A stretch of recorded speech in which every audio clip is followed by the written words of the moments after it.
Welcome to the Procurement Software Podcast, where we aim to educate and inspire you about how technology is changing and shaping our profession. The truth is, there's never been a more exciting time to be in procurement, but only if you're one of those organizations that's embracing the change and driving new developments. And this podcast is all about giving you the tools to help you get there. So buckle up and let's get right into this week's show.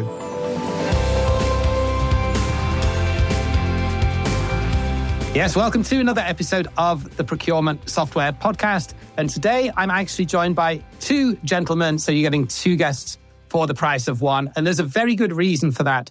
One of them actually runs the company as the CEO, and the other one runs procurement within the company. All will be revealed, and we will clear up any confusion as I introduce you. So welcome to the show, Justin Etkin and Michael Shields of Tropic. Thank you. Great to be here. Nice to be here, James. Thanks for having us. Okay, so let's break this down. So Michael, first of all, I'm going to go to you. So you built procurement from the ground up at one of your previous companies, Qualtrics, and you've also taught supply chain management at BYU. Now you run procurement inside a company that sells procurement software to people who previously did your job. So let me start there. What's the biggest aha moment of having a role that straddles both the buy side and the sell side? And what do you think your procurement background and expertise brings as a hidden superpower to your role in Tropic? Yeah, that's a good question, James. You know, it is a little bit of the world of inception doing procurement for a procurement company. Highly recommend a role like this, by the way, if it's in the career development plan for people. But it certainly is a really great reminder of how much impact procurement can have on the business. And I'm not just talking about savings. Yes, that's important. I'm talking about how sourcing the right suppliers impacts key business metrics. And that's the whole reason businesses want to spend money to begin with. Secondly, for too long, for years, and once again, I've only ever done procurement. I operated a bit in the dark. I did not know what was possible. We were always trying to figure out, what key terms worked for suppliers, what discounts made sense, what packaging and pricing, implications would have on the business. And I did that a ton at Qualtrics. You're kind of putting feelers out there. You're trying to figure out the art of possible. And, right now with as much changes going on, data, supplier intelligence, that's not just a nice to have, that's table stakes. And it definitely elevates the value that procurement, that we bring. So I think we have a bit of a reputation problem in procurement.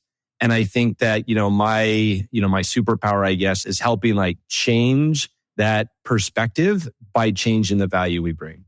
Yeah, and I would certainly agree with that. Just looking at what you've posted on LinkedIn, you're very active and very articulate in the way that you explain procurement in simple terms.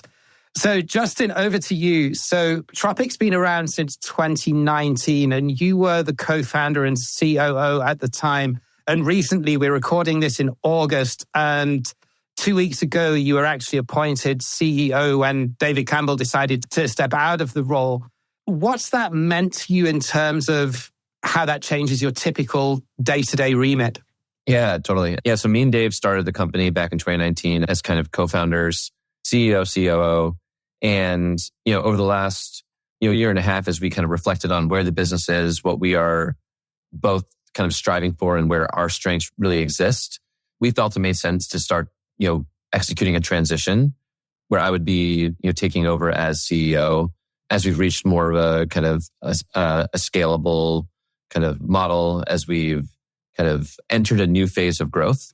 Dave very much is, I think I've said one of the best in the world at the 0 to 1 stage. And as we've kind of started kind of executing in this more scalable format, the types of problems that we're facing, the types of decisions that we're making just require kind of a different set of skills. And so, we collectively decided this was better for me to take over and really lead us through this next phase of our growth journey. And I love that because that applies to all functions in business too, including heads of procurement or CPOs, right? That you get someone that comes in and can take the function up to a certain point, but then often it needs a new pair of hands to be able to take it that next level. What got you here won't get you there, as the the title of the famous business book goes. So on that, you're talking about, obviously Tropic has gone through a big growth phase since inauguration in 2019. How has it changed in terms of who was typically your customer or your target customer 3 to 5 years ago versus what you're seeing more with the customers that you're onboarding today? Yeah, great question. We think of ourselves today as a kind of an intelligence solution. We built a massive data asset that we've been able to productize and allow our customers to self-serve and be able to action on their own, business outcomes within their kind of technology spend. That wasn't always the case, because in order to be an intelligence business, you need to own your own proprietary data asset. So back in 2019, it would have been great for us to snap our fingers and say, hey, let's build this intelligence business. But we had no data to actually build it around. So we had to do the hard work back in those days of actually building the data. And the way that we chose to do that was to start and build really a services business. We thought it was really important for ourselves to own the data collection, to own the extraction and the normalization and all the models that would be required to actually kind of manage and scale this data asset out to customers. And so from day one, we started really doing the hard work of negotiating contracts on behalf of customers. And in the process of doing that, take those contracts, extract the metadata, extract the line items, understand what the components are of that data so that we could start to scale and build a data asset around that metadata. And in parallel, we were taking these negotiation insights that we were gathering in real time as part of these calls, these emails, all the kind of source text and call-based data, and digesting it into an unstructured data asset so that we can understand on a supplier by supplier level, what are the negotiation tactics that work well? What kind of savings outcomes can they drive so that we could then productize those actual negotiation insights into playbooks that we could distribute with customers. And so we ran that services business for years and years. And really it was back in early 2024 when we reached this point that we had determined we had critical mass of this data and we can now really productize it and shift our go-to-market motion from one that was very focused on just selling the services as the primary value driver into one where we were selling a combination of data, services, self-serve insights, kind of really a menu of options that would better cater to the needs of a diverse and different set of customers. Now we could unlock the enterprise where they have fully built out procurement teams, but they're really missing is intelligence and data to drive some of the decisions. And now they become major, but it's the biggest segment of our customer base. The fastest growing segment of our customer base is really these enterprises that are trying to, support their IT categories, their, infrastructure, their technology spend, their AI spend with proprietary insights and data that they can use to do their jobs better, do them faster, and drive the best business outcomes possible. So it's ultimately that journey of growing into having that asset available has made you much more versatile in terms of your customer base then, and they can kind of pick off an a la carte menu what is it that they want to have versus whereas before you had a much narrower scope in terms of what you could offer the customer because you just hadn't built the resource and data to be able to offer the more full stack approach. Yeah, exactly. And I think even more importantly and exciting for us in today's day and age, it gives us the foundation to build the very best AI products possible, because rather than just building, wrappers on top of the corpus of data that exists in, the Anthropic and OpenAI worlds, we're actually building, AI products on top of our own proprietary data asset, which makes for unique kind of agentic experiences and outputs that others can't replicate because they don't have access to the same data. So that's where we really kind of see the continued growth and the kind of the, breakaway speed and execution that we're experiencing today is the combination of the power of proprietary data with agentic capabilities that can't be replicated without that foundation in place. So, Michael, let's turn the conversation a little bit then more towards the procurement side. So, Tropic's own data shows that AI native spend is growing somewhere between 82 and 127% year over year, while overall software spend only grew about 20%. Is that primarily a tooling gap, or do you find that procurement just isn't in the room early enough when these decisions are being made, and that's what's causing that massive increase in AI native spend versus more generic software and SaaS spend? Yeah, I think that's an age-old problem of procurement not being invited early enough. But I think what I've found is that we need to kind of create our own invitation. We need to be, armed with the data that the business is going to find helpful. We need to be, treating our spend not as like renewal events, not as things that are expiring, but recognizing that with as much change that is occurring right now, we need to be very on top of the sourcing, muscle. Everything that Justin talked about, right? I mean, it's been really hard to be in the tech world and to specialize, especially when it comes to SaaS, just because of, the prolific nature of SaaS. Now you throw AI on top of that, and the rate of change has grown so much that, and James, you have a procurement background. I'm sure you've been in the world of direct. I'm sure you've been able to kind of specialize and know a lot about your category. Well, what happens when your category is changing so much that it's hard to stay on top of it? Well, that's where, when we see this AI native spend growing, to what you said, 82, 127% year over year, you need data, you need insights, you need that intelligence to be able to do your job effectively. And the cool thing is what we've seen is when you bring that to the table, because the business needs are changing so quickly, it creates this effect where it pulls on you once they realize you have that. So that's a pretty cool phenomenon to see, assuming you're set up for success. Just going to add on to that. We've seen this be a constant dynamic for many of our procurement customers as well, where, typically when you're thinking about a sourcing cycle, a ton of work is going into a Snowflake renewal. That's going to be a 3-year commitment. And, we're trying to optimize what that commitment is and the discounting and everything. And then it goes away for a while until it comes back up for renewal and procurement needs to get involved. The cycles when it comes to AI spend are so fast that it's basically always on connectivity between procurement teams, engineering leadership, finance leadership, because the consumption and the spend is changing so drastically, both from the model providers and what they're offering and at what price points, but also from the actual consumption and use cases on the business, where deployments are being rolled out slowly and then faster, and the kind of feedback loops are so fast that this kind of triumvirate is increasingly critical between procurement, finance, engineering to make sure that everyone's got awareness around the costs, the business goals, and how we can optimize these relationships to drive the outcomes that everyone cares about. Yeah, you alluded, Michael, that, obviously I have a procurement background too. I've never bought AI or SaaS, but I have bought both direct and indirect materials and services. And one of the things that I always found throughout my career was when I managed directs, even though it was in the earlier part of my career when I wasn't as experienced, I was always in the room when budgeting decisions were being discussed because the spend that I had was so important for that specific factory or business unit. Whereas on indirects, we're often the last to know.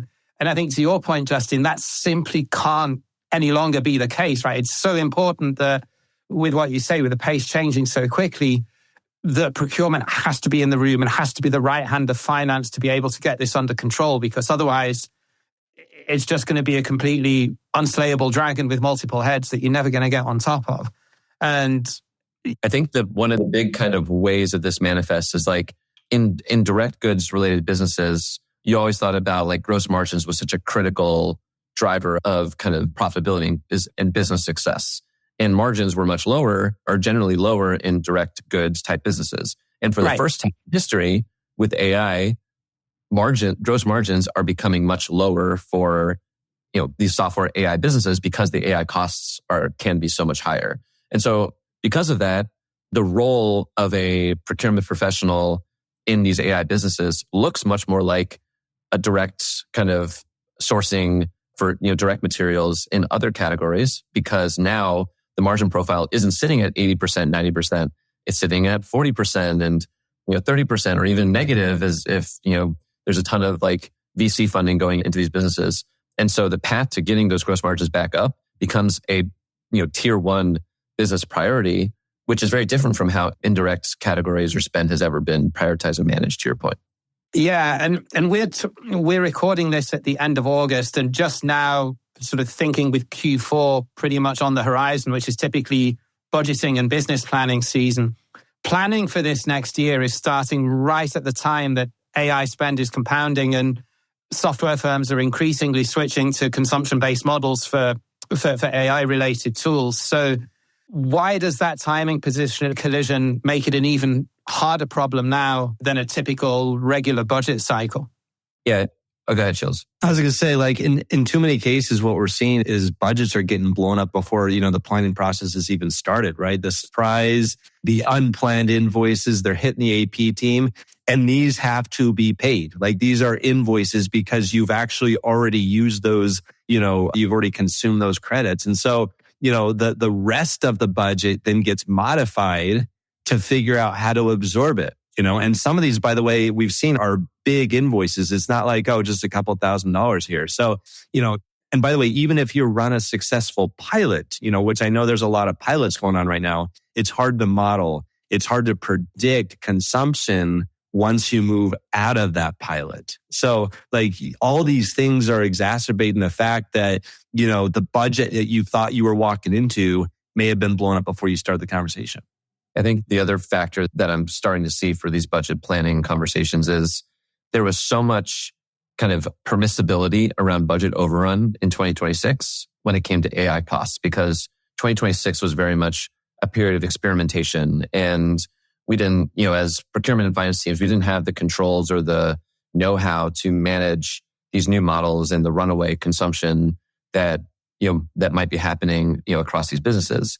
And that's not going to fly in 2027. CFOs are going to expect their teams to learn from 2026, to budget and plan more accordingly, and have a much better grasp around what to expect for 2027. And so I think you're going to see that come to light as part of these planning conversations. And it's going to be fascinating to me because so much of the growth in this AI industry has been around, rapid organic expansion across these businesses. And as CFOs start to have a much more kind of a better grasp around what we can or can't spend when it comes to AI, when those budgets are reached, I don't think you're going to see the same, we can just throw another few $1 million at it. We'll find it from somewhere. I think we will start to see much more hard caps within the business to say, we simply do not have the fluidity or flexibility around our cash reserves to throw more money at this, this overrun.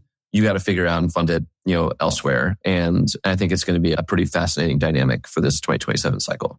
Well, and what's interesting is just to kind of layer on top of that, you think about, and Justin, for a couple of years there, after, COVID and after like the markets restructured, what were we as procurement people doing? We were fixing a lot of that SaaS sprawl is what we called it, that had occurred for years, where we had multiple tools doing similar things, where, we had a bunch of shelfware, unused licenses, and procurement's role in 2022 and 2023 was like right sizing that ship.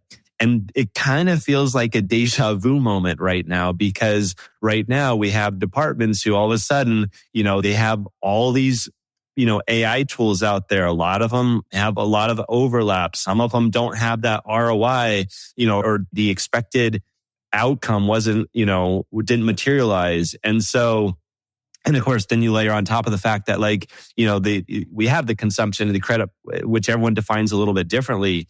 That is not just an annoyance, right? Because that is a death by 1,000 cuts. If procurement isn't proactive here, it reinforces the notion that we're firefighters, except now that we're firefighting on a scale that we've never seen before.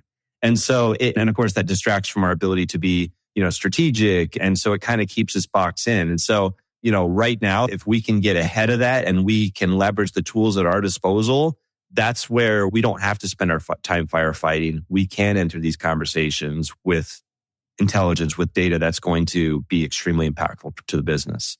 Yeah, and that kind of brings me nicely on actually to, we've spoken a lot about the challenges and you've described it both very, very well in terms of how this has become, the new sort of reactionary firefighting kind of situation that people on the indirect side are getting into, whereas historically maybe it was direct buyers that were fighting against like delivery issues or supply chain disruption and all the type of things that make buying raw material and purchase parts a lot more troublesome in terms of day-to-day operational issues that can rear their head. Tropic just launched a couple of weeks ago something called AI consumption management, which tackles this very issue, right? So what I'm curious to understand from you is what was the logic that you used for deciding to treat this as its own individual category, aside from more general SaaS procurement dashboards and metrics? And what did you consider and reject along the way as you were building it? Yeah, great question. We're very excited about this. Yes, we had a big product release a couple of weeks ago. One of the big features within that was a product called AI Consumption Management, where we're going to be able to plug directly into the token consumption APIs from the leading model providers, but also into many of the companies that are now shifting into consumption-based models, because the paradigm for managing and controlling spend with consumption-based models is much, much more challenging than the historical seat-based world. In a seat-based world, someone had to proactively decide, we're going to add another seat, and that's going to lead to another cost. It's very clear how that can go through an approval process, a PO process, and ultimately, have multiple stage gates along the way for how that gets approved and signed off on by the finance team. In a consumption-based model, there's no proactive decisioning that's happening around, we are deciding to increase our spend with this provider based on our consumption. It's just happening by way of the users deploying new services, trying new use cases, and as a result, running up the bills in a way that they may not be aware of. And so we heard loud and clear from our customer base, this is a tier 0 problem. We are getting hit with these overages. We have runaway spend all over the place, and we just have no means of getting our arms around it to understand where it's coming from and how we can mitigate it. And so we decided that we want to take this problem head on and give people not just reporting around, who's spending what with each model provider, but also show them, the weighted average costs, the trends that are happening across different users, departments, API keys, whatever the consumption mechanism is. But then most importantly, alerting that's going to allow, central teams to know when there is aberrations from the norm, when there's spikes that are happening with different use cases that are getting introduced that might have a material impact around where the forecast of the spend is going. In that way, we can now make very clear visualizations around, you're on this trajectory around your spend, but you set your commit at $10 million.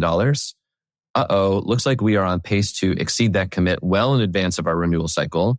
Now we can have the leverage to actually go to the Anthropics, to the OpenAIs, to the Cursors of the world and say, we need to renegotiate this commit now while we still have leverage, rather than after the fact, once we're past the commit and in overage territory where all leverage has been eroded. So we want to make sure that we're giving the consumers of these tools and the central entities responsible for managing it that visibility around how things are looking and evolving, but also the insight around how can we scenario plan to say, let's reset the commit to a new level. What should that actually mean from a benchmarking standpoint around what is the price per token going to look like at these new commit levels based on Tropic's proprietary data asset? So we're making this a kind of the new approach to managing consumption-based agreements and starting with the biggest offenders around overrun spend, and that's in the foundational models and the LLMs today. Yeah, and I think this is part of a growing trend, isn't it? That, historically procurement software, especially the tools that focused on the more transactional end, from intake through to order, through to invoice, and all of the workflows that surround that. Historically, it focused on process efficiency. And don't get me wrong, there is a lot of waste in procurement. There's a lot of admin. There's a lot of copy pasting. There are a lot of tasks that a knowledge worker in procurement probably shouldn't really be doing. But you hit on a really important point. And just completely coincidentally, I just recently wrote a white paper for a client that has a different software platform in a different niche, but ultimately tackles the same problem, to say that market intelligence in terms of understanding where you're spending too much and being able to position yourself ready to be able to go in and leverage or understand where you have negotiation potential within that contract at the right time instead of before it's too late. That's worth a lot more money than saving half a head in accounts payable or in transactional purchasing somewhere, isn't it? But historically, I don't know, we just haven't tackled that. Do you think that we're seeing a real shift change, looking at the market more holistically in terms of buyers or CFOs who are ultimately financing procurement tools, they want to see market intelligence as strategic planning features more as table stakes now. Yeah, I think that there's been so much amazing work done on the process side of things. Like kudos to all the intake and orchestration providers in the category at large, because I do believe to a certain degree, like you need good process in order for the intelligence to be worthwhile. It needs to be embedded in the workflows. It needs to be kind of part of the kind of day-to-day mechanisms for it to be, scalably useful. I think that with that process foundation in place, when you start thinking about the incremental dollar and where you should be spending it, there's a lot of value and ROI to be unlocked when that dollar is being spent on intelligence, because it leads to a direct impact on bottom line. Knowing what you should be paying, how you should be going out and paying that, how your spend is trending, and where those key kind of intersection or intervention moments are to reset costs. Those are massively valuable for actually mitigating overspend or identifying redundancy and eliminating costs. Surfacing where benchmarking data tells us that we're in the 80th percentile relative to where we should be from peers. Like those are the moments that really actually drive a clear savings case that you can send right up to the CFO to justify, here's why we exist as a procurement team. It's moments like this where we can identify and actually execute on these savings moments that otherwise might have just passed through in our process tool without the clarity and the conviction for us to go do something about it. So Michael, you use Tropic to obviously run procurement for Tropic. Give me an example just to visualize this. What can it do now that you wouldn't have been able to do in there 2 years ago in terms of what typically comes across your desk on a month-to-month basis? Yeah, I think even a few years ago, we've talked a lot about how, we're not operating in the dark so much. But even a couple of years ago, I think that some of that data and intelligence was there. You had to go find it. Now you have, what we call these signals where it's proactively pushing it to you. You have this, redundancy analysis, which is, allowing you to not is forcing you to be proactive is really what it's being, because it's like signaling to you, hey, here is something that you probably care about, your business care about, and here's the data to kind of back it up. And so, that has been an absolute game changer, but also it's looking at all of the data inputs, right? So you think about, how we used to do procurement, and I don't know about you, James, but like if I engage on, a renewal 90 days out or 120 days out, I was feeling pretty good about, my job and my process and things of that nature. Budgets are the same way. It used to be like this formal, kickoff event. One thing I've talked a lot about is we do these monthly spend reviews. Justin's there, our CFO's there. We're actively and constantly looking at, these signals that are saying, hey, and what that's helping us to figure out what should we do about a sourcing strategy. So when we come together to talk about, budgeting season, a lot of this is not like, hey, looking at this net new, but it's work that's been in action for a long time. We've been pulling in CSAT data through our pulse surveys. So we're looking at performance gaps. We're looking at, interest. We're looking at how those business objectives have changed. We're combining that with the price intelligence, with the compliance and policy gaps. We're combining that with the duplication and consolidation, insights and the category insights, which are once again proactively pushed it to us. And then of course we're looking at, from a sourcing angle, what's changed with the suppliers. So all of that is kind of coming at us. And so I look at the budget processes as a continuation of what's been occurring throughout the year. So my Monday morning isn't, okay, let's just work on these renewals.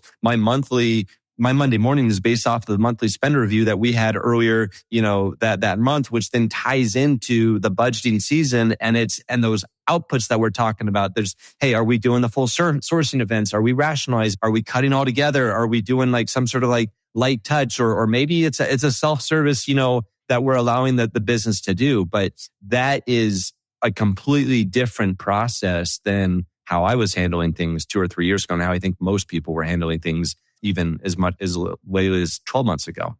I think the number one goal that we've had with this recent release, when I've talked to procurement leaders and we talk about this notion of being proactive and planning, everyone goes through a big annual planning cycle, usually tied to some budgeting process where we'll look at, across all the departments, where are the investment areas, where can we take disproportionate time to have disproportionate business impact. And when I've asked, procurement leaders, well, what's stopping you from doing this quarterly? Like, why only annually?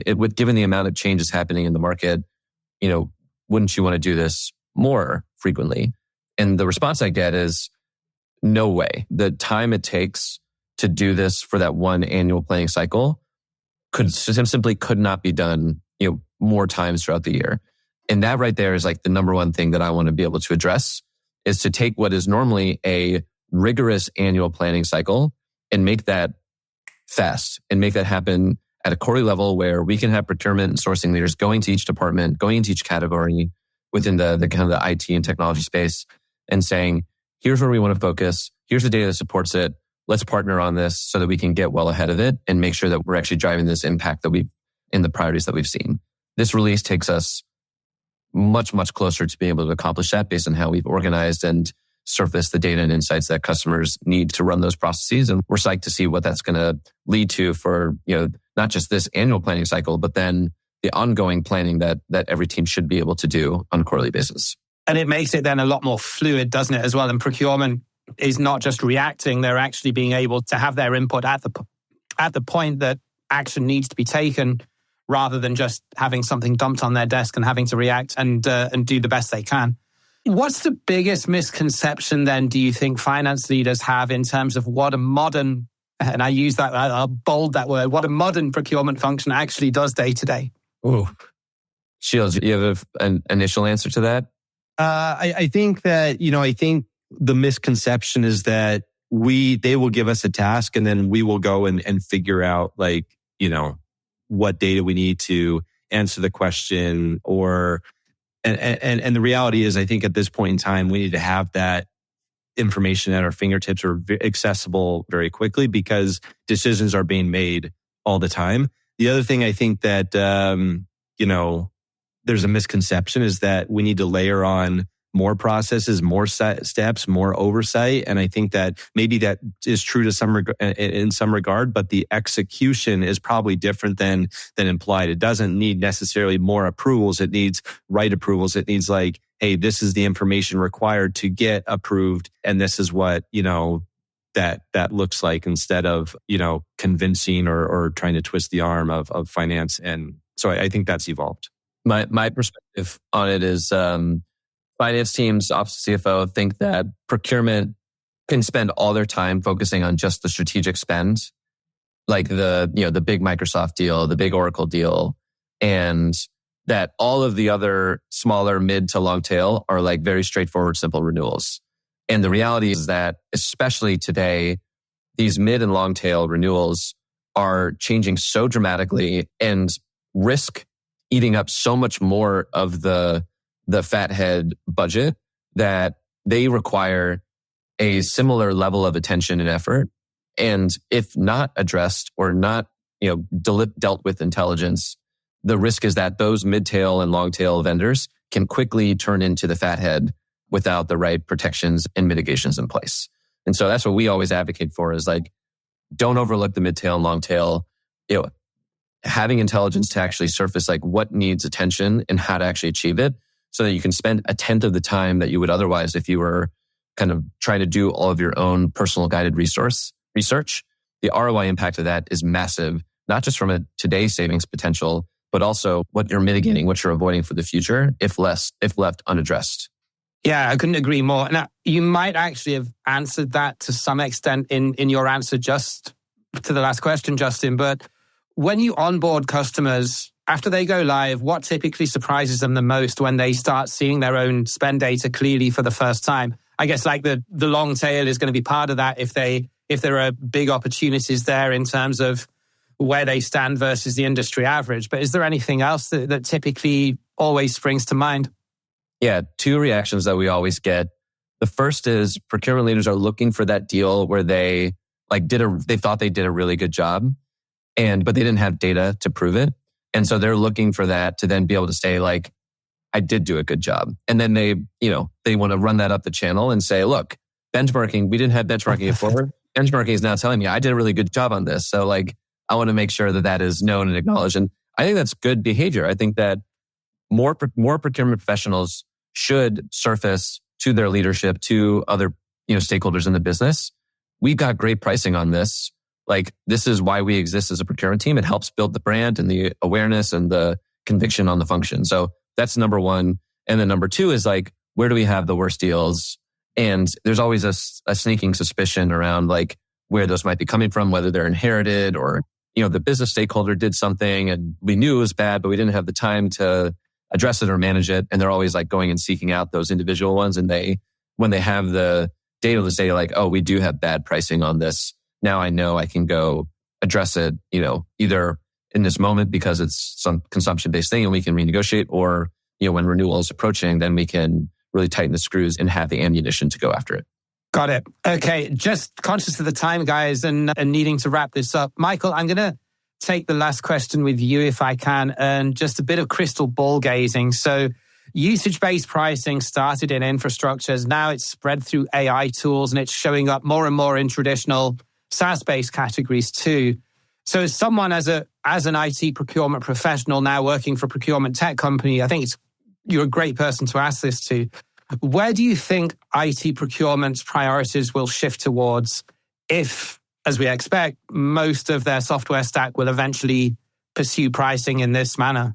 I mean, what we know is change is happening. I don't know if we know exactly where the puck is going, but my prediction, honestly, and I've already seen this to some degree, companies are deprioritizing, purchasing departments in general, where I'm seeing that, with data kind of across different industries, because obviously that's something where, procurement folks should be spending less time, but they are absolutely investing more in the sourcing angle. But we're moving away from, hey, we're going to focus here because it's the biggest dollars. We need to be focusing on, even small dollar things because they potentially could grow to the biggest dollars. We need to be focused on, as Justin said, where the biggest opportunity lies. So I think like the job descriptions and the things that companies will be looking for in procurement professionals will shift dramatically. And if we're not kind of on that sourcing,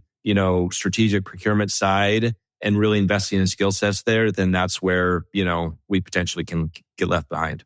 Got it. Okay, awesome. So just before we close out, a couple of quick fire questions. So where can people go if they'd like to learn a little bit more information about Tropic? And are there any final thoughts from either of you that you want to give to procurement leaders who are perhaps a little bit apprehensive about planning season this year and what they can do to mitigate that? Yeah, first thing is we are hosting a webinar on Tuesday, September 1st at 1 p.m. Eastern time, all about 2027, planning and budgeting. And we'll also be doing a deep dive on this most recent product release that we announced, AI consumption management, redundancy analysis, signals that you can use to plan and more proactively. We'll be able to include a link so that anyone that wants to sign up for that can. But that's a big opportunity to see all this come to life, and we're excited to see as many people there as possible. Okay, and we will cover all of that. If anyone listens to this after the fact, is there a way that they can get the download or the recording of it? Yep, we can circulate the recording for anyone that's interested as well. Awesome. Okay, and I will link to both of your LinkedIn profiles in the show notes as well, in case anyone would like to connect and learn a little bit more about the product, or even, Michael, pick your brain about IT procurement as a dedicated scholar in this space. Gentlemen, it's been a pleasure. Always great talking to you, and hopefully we'll get to meet in real life in a few weeks' time as we go into conference and event season. So thanks very much for joining me today. All right, see you in Amsterdam. Okay, that was Justin and Michael from Tropic. IT procurement has always been a tricky category, but it's now becoming even more so. So definitely a great episode at an opportune time as we head into planning season. Just one thing before we sign off. If you want to grab our tech maps and look at all the different solutions that are out there for both SMEs, mid-market and enterprises, just go to resources.entproc.com and you can download all of those in PDF quality with embedded links completely free of charge. Thank you very much for listening to us. We'll be back again same time next month. Until then, take care. And if you are going to any events this event season, ping me a message and we'll hopefully catch you there for a coffee or a beer. Take care and bye for now.